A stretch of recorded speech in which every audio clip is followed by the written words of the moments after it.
जय हो सदगुरु दीनानाथ, मात पिता का सिर पे हाथ, साथ न छूटे प्रभु जी नैया कई द पार।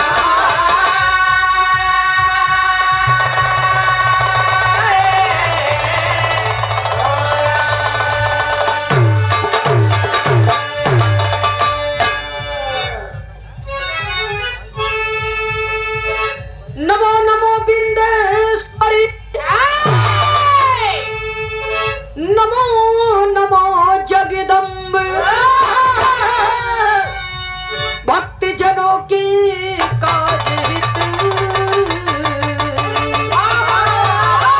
मां करती नहीं विलंब।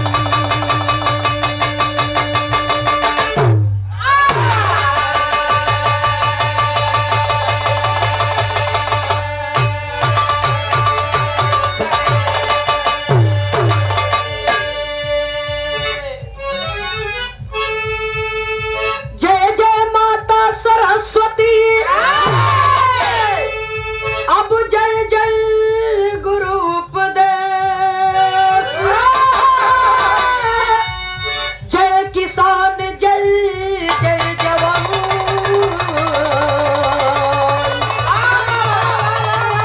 भाई जय जय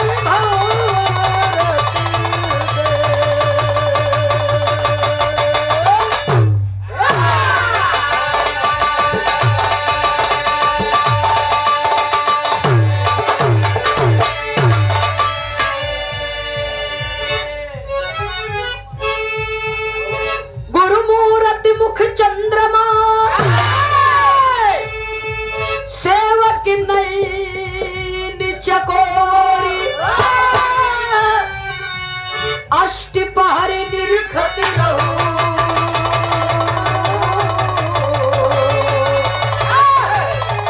सोनी सदगुरु चरणन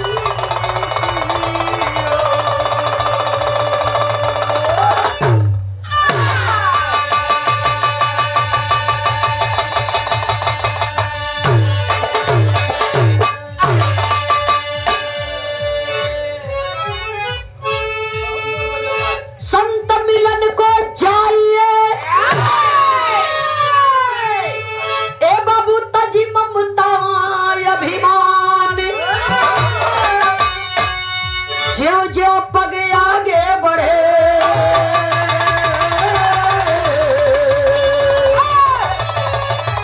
ए भैया कोटिनिया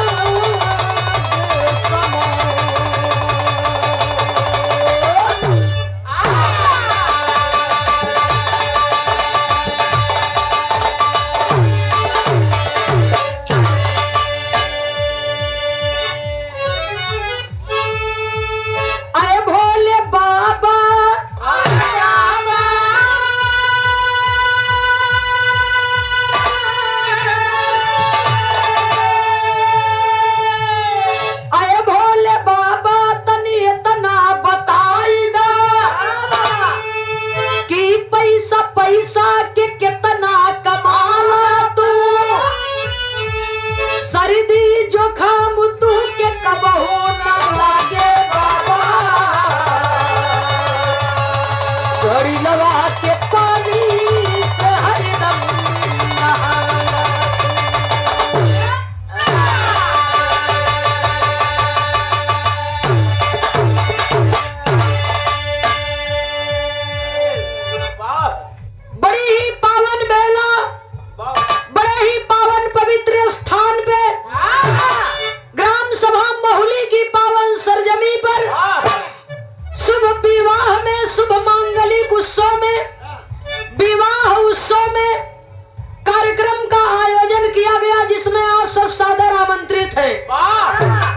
दूर दराज से चल करके आए हुए, ग्रामीण अंचल से चल करके आए हुए, बारात प्रांगण में बैठे हुए, चाहे वो वर पक्ष की ओर से हो चाहे वो कन्या पक्ष की ओर से हो, बिरहा जगत के हृदय सम्राट श्रोता सज्जनों का कहीं न कहीं दूर दराज बैठ करके गीत संगीत का आनंद ले रही हमारी पूजा योग्य माताएं, सम्मान योग्य बहनें, परमात्मा के फुलवारी के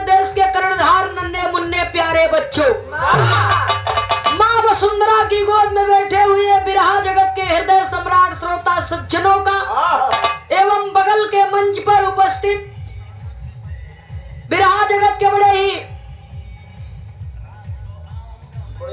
सम्मानित कलाकार श्रीमान आशीष यादव जी एंड पार्टी जी को एवं सभी श्रोता बंधुओं का मैं गायिका कुमारी सुमित्रा नंदिनी सैदाबाद हंडिया इलाहाबाद प्रयाग की पावन सरजमी से बिरहा रंगमंच की ओर से आप सभी श्रोता सज्जनों का हृदय की गहराइयों से हाथ जोड़ करके एक ही स्वर में हार्दिक स्वागत अभिनंदन वंदन करती हूँ। बहुत बहुत सादर नमन है। और आज ही बड़ा सौभाग्य बा कि पावन धरती पर जहां पर हम लोग कार्यक्रम करने के लिए आए हैं, कोई भी कलाकार हो, बिरहा जगत का किसी भी जिले का कलाकार हो, यह धरती का सम्मान करता है बाबूजी। इसलिए सम्मान करता है कि यह धरती बिरहा कलाकारों की धरोहर रही है। जनपद प्रयाग की धरती से बिरहा कलाकारों के गौरव रहे, बिरहा कलाकारों के मान और सम्मान रहे, बिरहा कलाकारों के स्तंभ रहे। स्वर्गीय उस्ताद श्री हैदर अली जुगनू जी की ये धरती है और उनके साथ में जो ढोल पर हारमोनियम पर संगत करते थे, पूरी पार्टी यहाँ पर विराजमान है। ढोल सम्राट श्रीमान जगदीश बहादुर जी यहाँ पर उपस्थित हैं और हमारे विजय मास्टर जी हैं और समस्त हमारे पार्टी के सदस्य यहाँ पर हैं। और बिरहा सम्राट स्वर्गीय उस्ताद हफीज चंचल जी और उस्ताद हैदर उस्ताद के धरती पर ये आज कार्यक्रम हो रहा है। ऐसे महापुरुषों के श्री चरणों में मैं सादर नमन करती हूँ। और इस महान धरती को जहां पर एक से बढ़कर के एक कलाकार ये धरती पर आए और दूर दराज तक जहां तक बिरहा की दुनिया है वहां तक इस धरती का, इस क्षेत्र का नाम है। इस मिट्टी को मैं नमन करती हूँ, प्रणाम करती हूँ और यहाँ के जनता को मैं नमन करती हूँ, प्रणाम करती हूँ। एक छोटी सी माता रानी की स्तुति आपके बीच में प्रस्तुत है। मास्टर साहब को नो गीत का लाइन बता के आप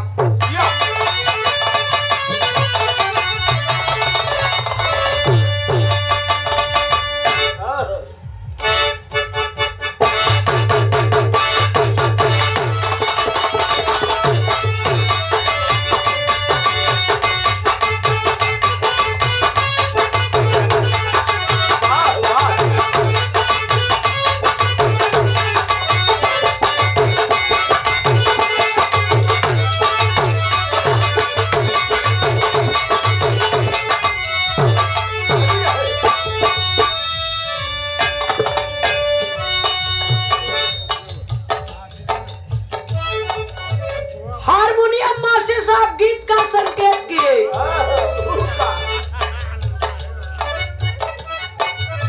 लेकिन तर्ज से बढ़िया फर्ज भजन के भाव में है। स्वर की देवी सामवेद की जननी, कलाकारों की अधिष्ठात्री देवी मां सरस्वती जी के चरणों में नमन करते हुए वंदना का भाव प्रस्तुत है। कहना है बाबूजी, ज्ञान के दिए नवा जलाए दे तू जननी, ज्ञान के दिए नवा जलाए दे तू जननी, ज्ञान के दिए नवा जलाए दे तू जननी, त्रिलोकी दर्शनवा कराए दे तू जननी,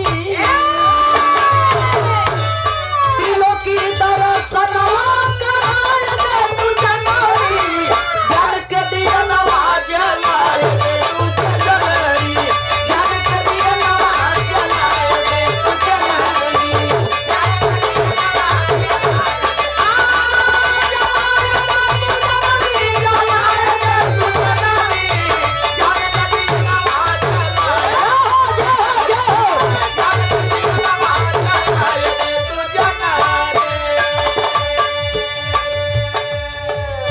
मां से कहना है कि हे मैया, मध्य प्रदेश जिला सतना ग्राम सभा त्रिकूट पर्वत पर तेरा पावन स्थान है। मां, ग्राम सभा यारकंडी त्रिकूट पर्वत पर तेरा पावन स्थान है, जिसे ये संसार मैहर वाली के नाम से जानती है। माँ सरस्वती, माँ शारदा कह करके आपकी आराधना वंदना पूजा किया करती है। आप बड़ी महान हो माँ, क्षण में राई को पर्वत बना देती हो, पर्वत को राई बना देती हो। पहले बंद में कवि को संकेत करना पड़ा बाबूजी, कहना है क्या?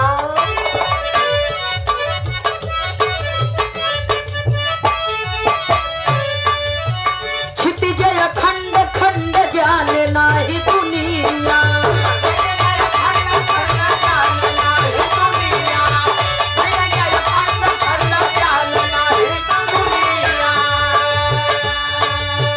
हरि के चरनिया ध्यान तीनों, हरि के चरनिया ध्यान तीनों दुनिया, हरि के चरनिया ध्यान तीनों दुनिया। स्वर से रागिनिया सजाए दे तू जवानी, स्वर से रागिनिया सजाए दे तू जवानी, ज्ञान के दिया जलाए दे तू जवानी, ज्ञान के दिया जलाए दे तू जवानी, ज्ञान के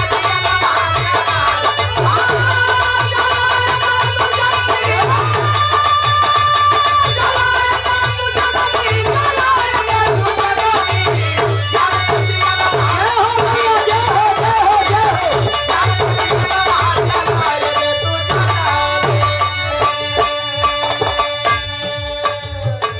माँ से कहना है कि हे माँ, ज्ञान और सत्य की ज्योति तेरे दरबार में 24 घंटा जलती रहती है। जिसे भी उस ज्योति का प्रकाश मिला उसकी जिंदगी प्रकाशमय हो गई, उसका नाम युग युगांतर तक अमर हो गया। मेरे पास इतनी बड़ी सामर्थ्य नहीं है कि मैं आपका भजन गा सकूं, इतनी बुद्धि मेरे पास नहीं है माँ। दूसरे बंद में कवि को लिखना पड़ा, कहना है खडरी तू रात दिन काल के तकाजा,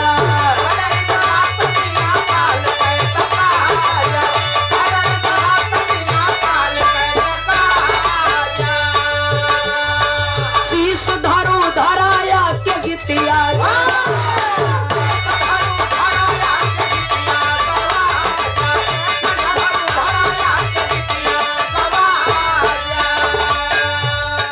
वसन श्वेत अंगिया दिखाए दे तू जनानी,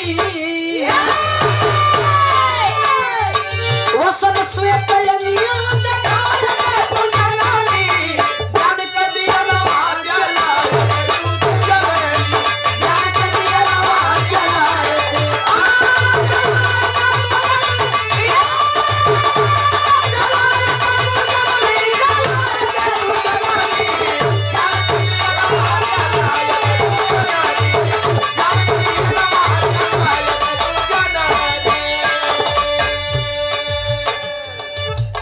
बिरहा सुनने वाले श्रोता सज्जनों, माँ की शक्ति एक है, रूप अनेक है।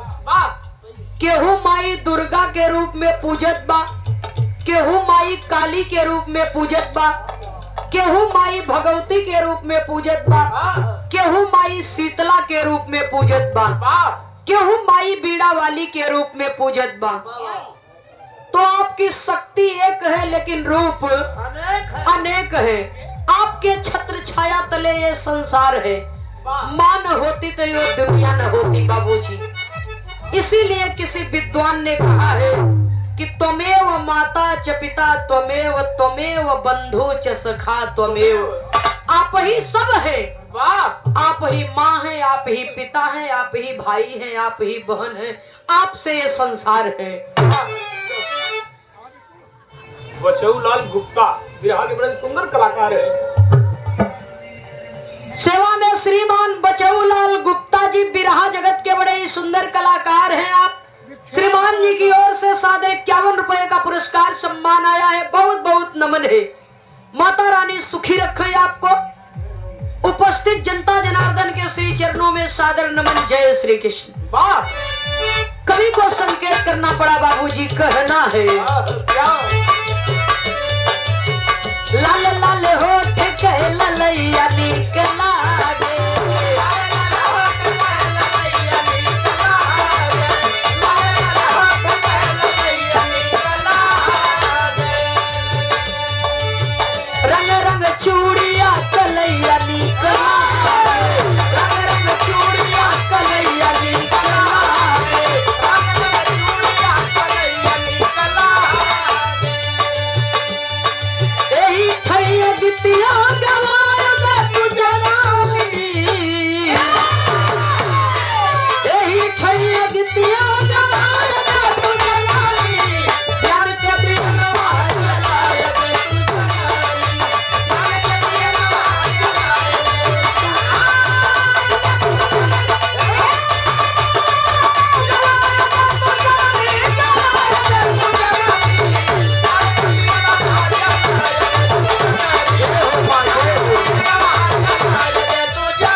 सुनने वाले श्रोता सज्जनों, माई के वंदना जिंदगी भर करत रहवा न ओराई।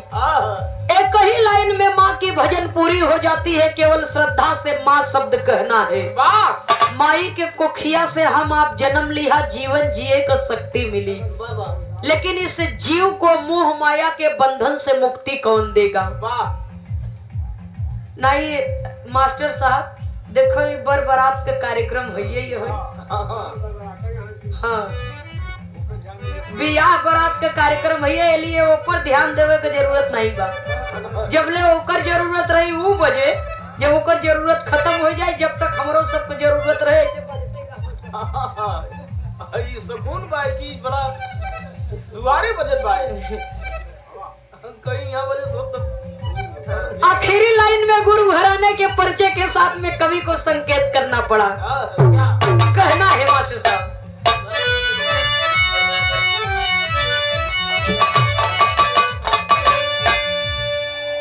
हाय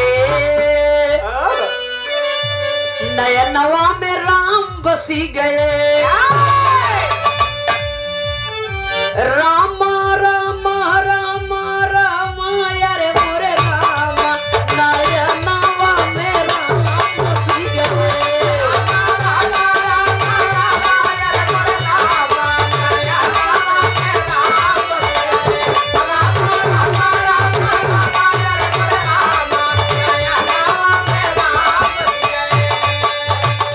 अपने सत्य गुरु से जब पावा गया नवा, नयनवा में राम बसी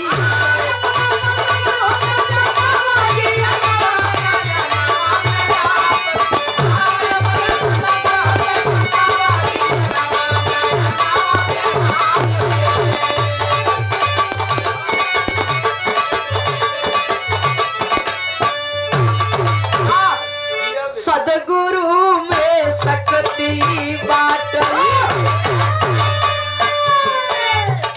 अरे कह गए दास पुकारी जी, बलिहारी गुरु हमें बताए, दिए इशारा भारी जी, स्वामी जी है प्रभु हमारे, सब में दिहे सवारी जी। अरे बार बार गुरुवर के सुमिर, ए भैया बार बार गुरुवर के सुमिर, तनलियर के हमारी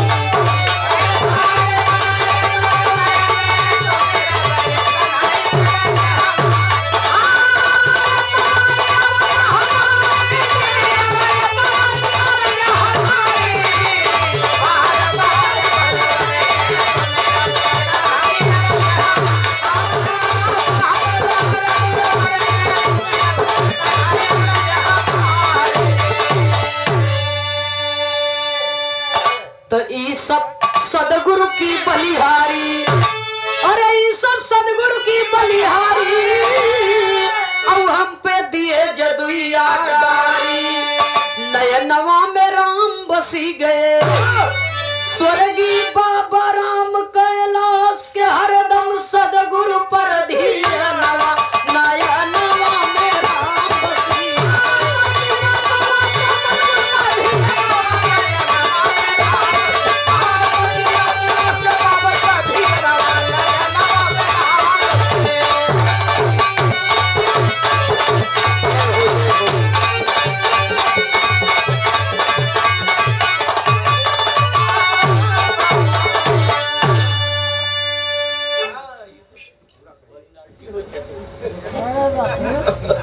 Berapa? Berapa?